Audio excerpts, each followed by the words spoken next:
On the piano track here, the Greg Wells Piano Centric plugin. And look at the difference this makes. Let me bypass, I'll solo the piano. Here's the piano we had to start with.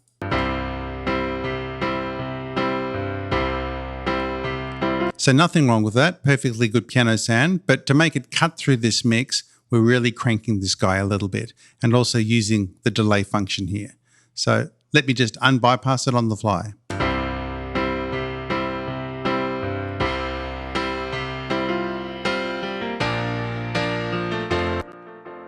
So you can hear the delay it's adding there, as well as the delay, a little bit of the doubler, kind of thickener, chorusing style effect, only a little bit of that to add in, but most of the heavy lifting is being done by the main control here.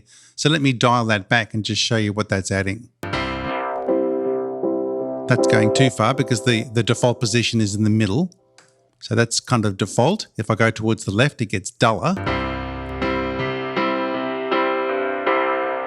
You can hear it thinning out, kind of band passing as well. And as I go clockwise, it gets much more bright.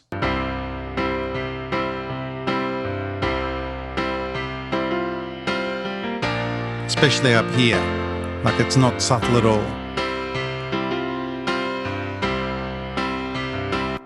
So what it ends up doing is taking away some of that thickness in the bottom and then adding brightness on the top as well. So the whole piano tends to jump out more in the mix, especially in a busy mix as this ends up being, as you'll see.